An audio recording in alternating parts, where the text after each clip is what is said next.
What's up, everybody? Matt Gajewski here, back again with the Awesemo Fantasy Football YouTube channel.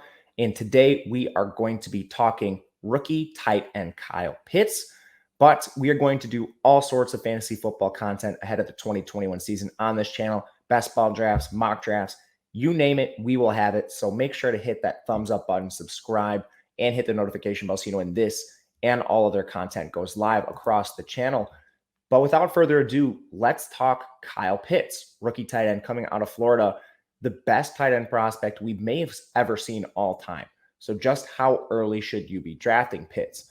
Well, again, Pitts, he's not only one of the most productive tight ends of all time, but one of the most athletic as well. He's 6'6", 245, and ran a 4.44 40-yard dash, reminiscent of size-adjusted speed in the realm of Calvin Johnson. So one of the most athletic prospects we've ever seen, but Pitts also extremely productive. And looking at his 2020 season, 65 targets, 43 receptions for 770 yards, 12 scores, also created 260 yards after the catch.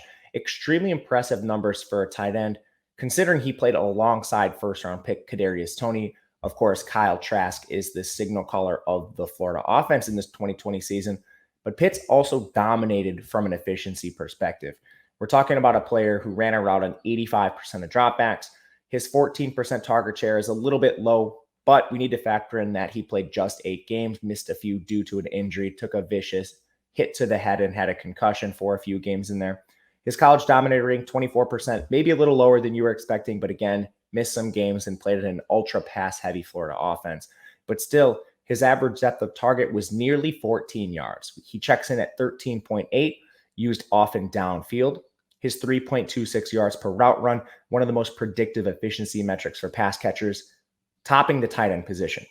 And then the 19.9 breakout age, fantastic to see there as well. And he also produced in 2019 during his sophomore season. He turns in 54 catches for 649 yards and 5 scores there. But what does this mean entering the Atlanta Falcons offense? Very much rebuilding this year. Atlanta is going through a coaching change.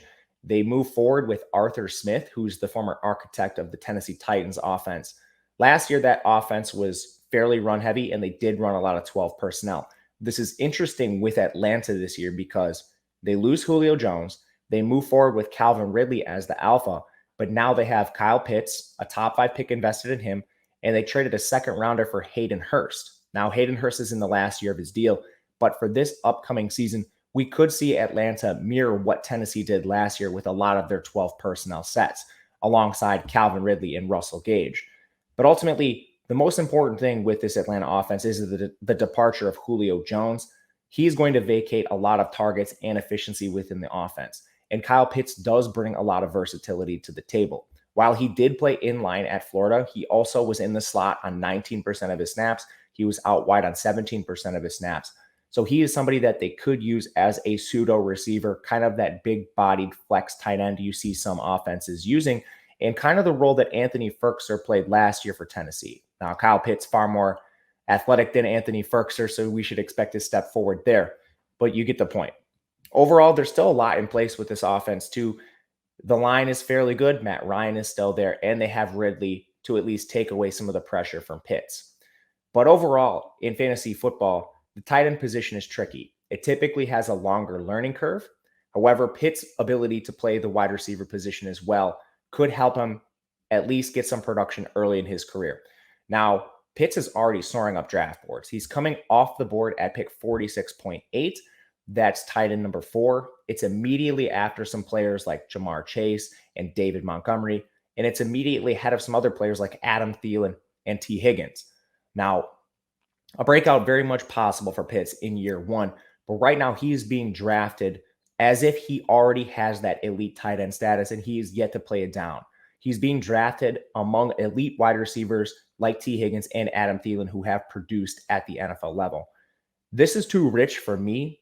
I understand the breakout is there and we're always chasing those outliers at the tight end position, but you can take similar tight ends that have breakout potential later in drafts while still securing the production that's already proven in your T. Higgins, in your Adam Thielen, And you can even take an earlier approach as well. Take a Kelsey, Waller, or a Kittle, and you don't even have to make this decision. So for me, Pitts, love the potential, love the prospect profile, but he is just too rich in fantasy football right now. We'll be waiting and selecting some late round tight ends and taking the value at other positions in this range.